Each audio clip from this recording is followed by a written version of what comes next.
于朦胧案不断升级，这不只是炸翻国际，登上外交政策头版，还在11当天引爆了全国性行动。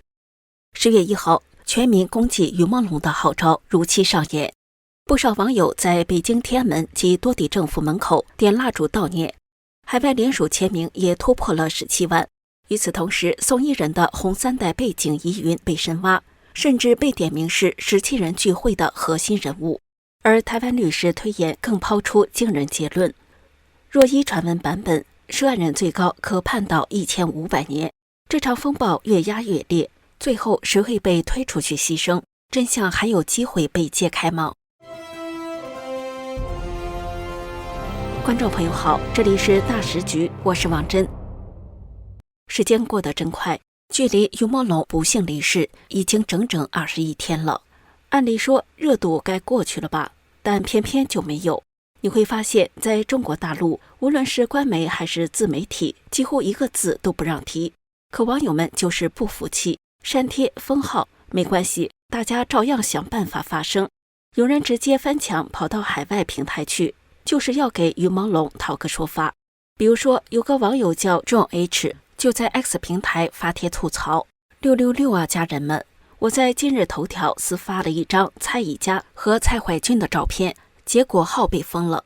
666这么怕人知道他们是兄弟俩吗？还有新起这个私生子，20多岁就混到副厅级，合理吗？蔡奇因把儿子保护得这么好，那于朦胧的命谁来管？观众朋友，这句话可真是刀刀见血，结果发完马上号就被封死。还有个网友阿莎在 X 平台说，他想发微博声援于朦胧，还告诉大家去哪签署联名。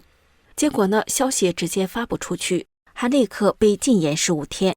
他忍不住呛声：那些天天说中国有言论自由的粉红，你们人呢？出来说句话呀！这些网友的遭遇说明于朦胧案在中国当代社会仍在触及最敏感的神经。然而国内言论被层层封锁，无法阻挡消息悄悄通过海外渠道流出，国际社会的目光也随之汇聚过来。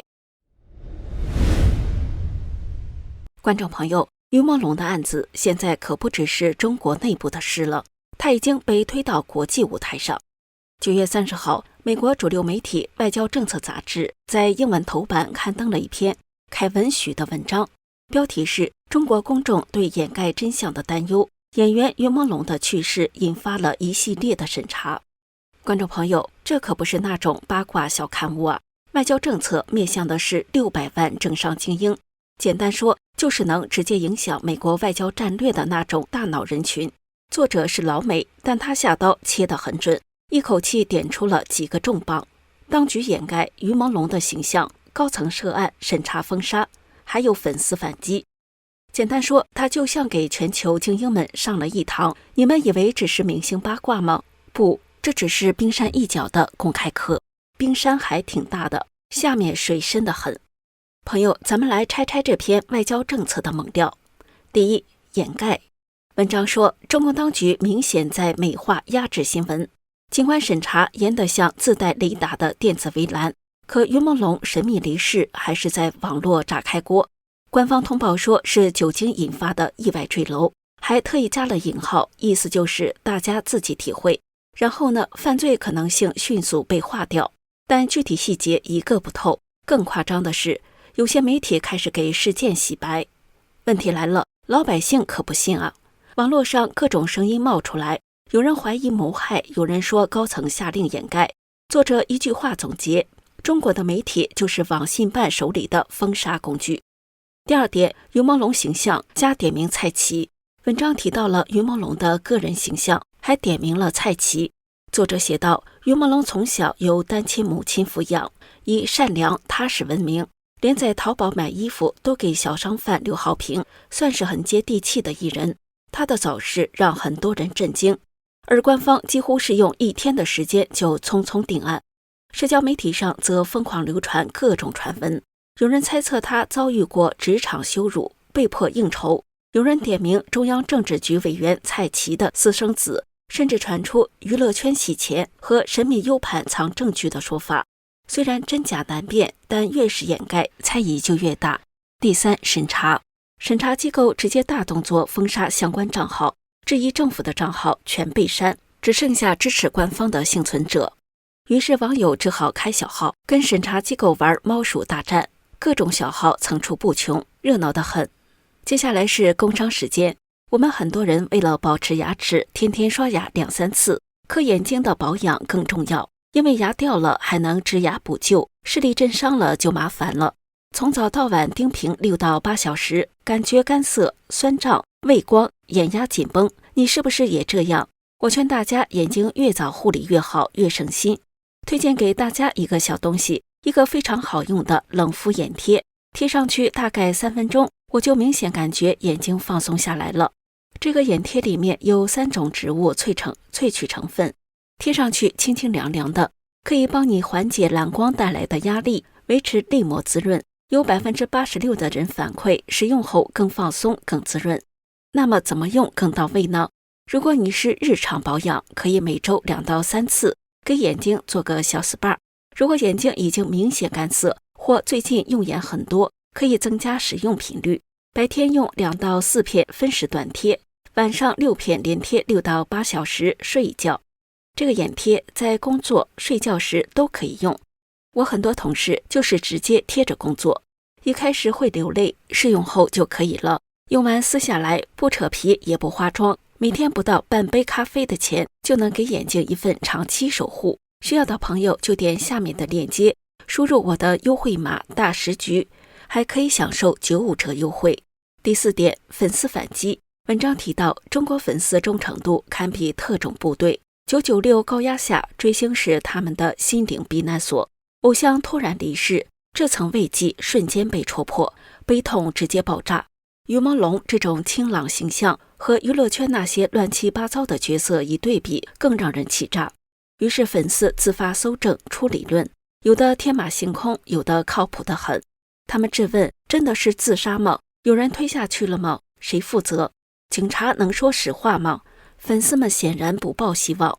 第5点，缺乏独立媒体。中国缺独立媒体，真相很容易被埋，网民只能自己拼拼凑凑做草根调查。文章说，于朦胧的死凸显一个现实，在体制下，就算是明星也能被消音，明星都被消音了，普通人呢？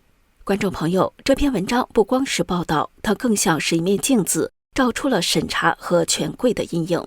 它让全球精英看到，于朦胧不是个案，而是体制缩影。与此同时，海外的联署运动也在继续。网友在阿发子平台发起的 Justice for 于朦胧活动，到现在已经2周了，要求独立调查、公开真相，并呼吁联合国人权机构关注。签名已经突破17万，20万的大关就在眼前。就在国际的目光聚焦之际，一封公开信在9月30号疯传，号召11国殇日全国网友走上天安门，为于朦胧公祭讨回公道。10月1号，这场行动真的上演了。北京天安门附近，有年轻人放下一束白菊花后快步离开。在上海外滩，一位女孩手里举着写有不忘于朦胧的卡片，直播几分钟后账号就被封。而在广州，有人直接在市政府门口点燃蜡烛，周围市民默默拍照，画面很快传到了海外社交平台。与此同时，海外的联署签名突破17万，正在冲向20万。这封信可不是单纯的悼念，它指戳官方那套意外坠楼的说辞。越来越多的证据显示，于朦胧不是意外，而是遭人害命。更离谱的是，中共中央政治局常委蔡奇为了保护涉案的私生子和背后大佬，竟然动用国家级审查机器，把所有关于于朦胧的讨论彻底清零。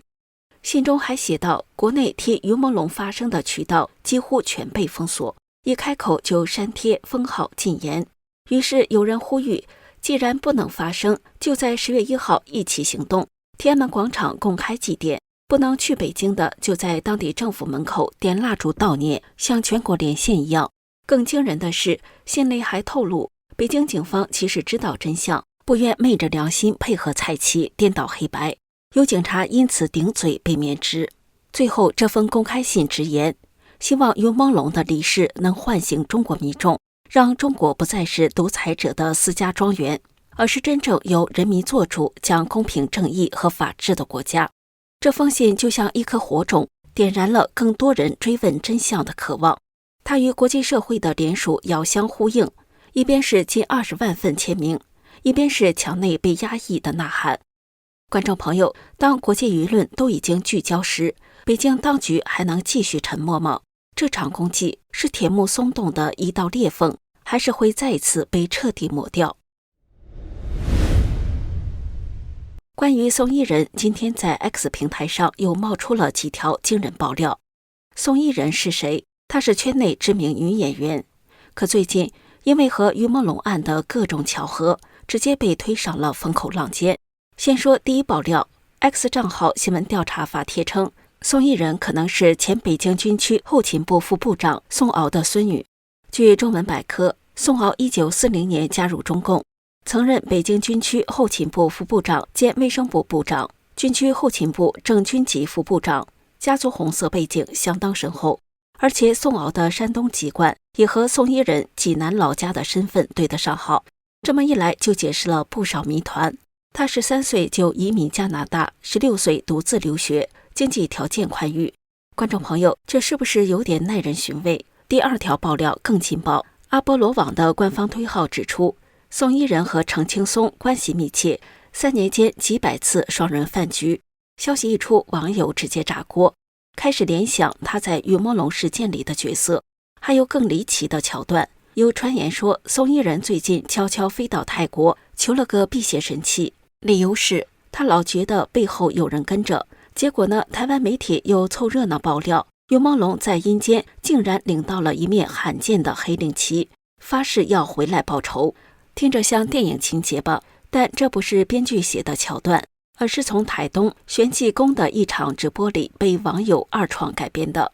9月30号前后，这段灵异传说在社交平台疯传，浏览量直接破8000，还一路飙到海外华人圈，热度像开挂一样直线上升。根据早前传闻，年纪轻轻的宋伊人在于朦胧案中可不是个简单角色，而是17人聚会的核心人物之一。他和于朦胧还有季光光同住在阳光上东小区，据说就是他邀请于朦胧参加饭局，结果他在酒桌上遭到一连串不堪待遇后坠楼。更夸张的是，有人爆料说这场聚会涉及娱乐圈男统大佬的潜规则，而宋伊人疑似充当拉皮条角色，把男演员输送给高层。面对舆论，宋伊人9月22号先发了律师声明，第二天又在微博连发5点声明，否认一切。他说自己不在现场，照片不是当天拍的，录音里的声音不是他，9个月前就搬走了，会追究造谣者法律责任等等。可网友不买账，说他8月小红书视频里的室内装修和案发小区几乎一模一样，质疑他根本没搬走。随着风波扩大，网上甚至出现了拒看宋伊人作品运动，不光抵制他演过的作品，连他主演的新戏《不遇云商不遇你》都被传出可能要换角。在宋伊人被抵制的同时，17人聚会名单里另一位女星田海蓉近日也突然出手，她公开宣布要起诉程青松，原因是程青松把2人的聊天记录断章取义曝光，硬是把他这个和于朦胧素不相识的人拖进舆论漩涡，害得家人承受巨大压力。田海蓉更甩下一句狠话，我无法证明他的清白。最后他直接亮出底牌，已经委托律师准备对程青松和造谣者提出诉讼。观众朋友，这场狗咬狗的大戏已经演得比宫斗剧还乱套，到底是真撕裂还是金星导演的苦肉计？现在舞台上只剩下一锅大杂烩，宋伊人、程青松、田海蓉轮番爆雷，一个比一个热闹。但有意思的是，真正坐在后排的黑手党依旧安稳得很。最后这场戏会不会来个大反转？谁会被推出去为红色权贵献祭？最后能活下来的又会是谁呢？如果案发在台湾，得关上1500年。观众朋友，如果于朦胧案不是发生在大陆，而是发生在台湾，会是什么局面呢？在大陆，我们看到的画面是坠楼、定性意外、调查草草收场，遗体急速火化，疑点一箩筐。但台湾律师严瑞成给出了一个很不同的推演，要是真发生在台湾，光是传出来的那些版本，涉案者可能被判的刑期能排队坐牢好几百年。怎么个演算法？律师的专业说法是，如果是6人聚会的版本，总刑期大概500年；要是17人版本，那就得关上1500年。这数字听起来像是仙侠小说的寿元设定，可它反映的是司法透明度和办案态度的巨大差别。我们拆开来看。网传于梦龙生前被约去参加所谓6人或17人聚会，结果遭到一连串伤害。如果这是发生在台湾，涉案的罪名一个个排队来，剥夺自由、强制罪、伤害罪、胁迫施用毒品罪等等，每一条都不轻。而且别以为只是看戏的能逃掉，像宋一人这种组织者，也可能因为共同正犯被一锅端。这部分简直像谍战戏。传闻说于梦龙身上藏有娱乐圈大佬甚至高层贪腐的证据，聚会成员逼问不成，就把他倒挂窗外威胁。如果真在台湾，这已经踩到杀人罪的红线，轻则10年以上，重则无期甚至死刑。这是最让人毛骨悚然的版本。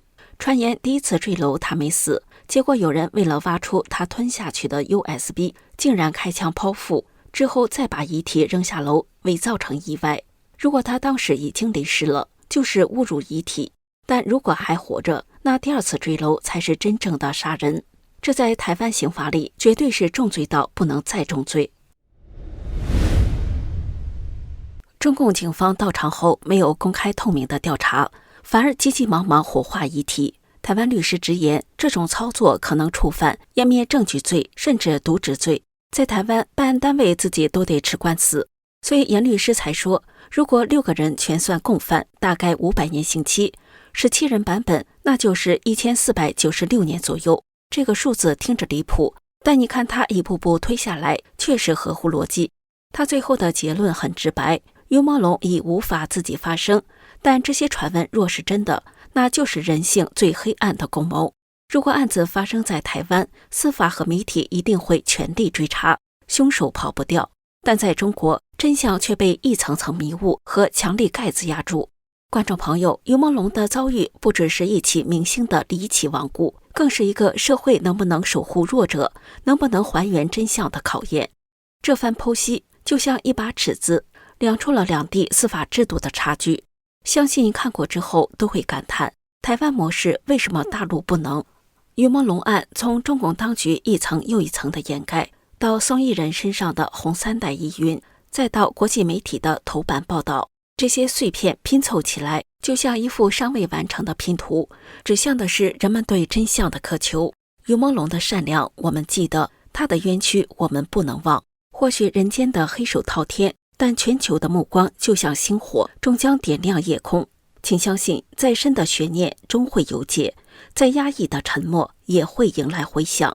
最后，就让我们用一首网民为于梦龙写下的歌做结尾，就像歌词中所唱到的：不畏不退，只将信念做成守护的铜墙，千万微光聚成烈阳，愿破迷雾还他清白光。因为于梦龙的沉默，正是我们所有人的呐喊。这里是大时局，感谢您的陪伴与思考，请订阅、分享并打开小铃铛，和我们一起在动荡中坚守真相，在黑暗中点燃希望。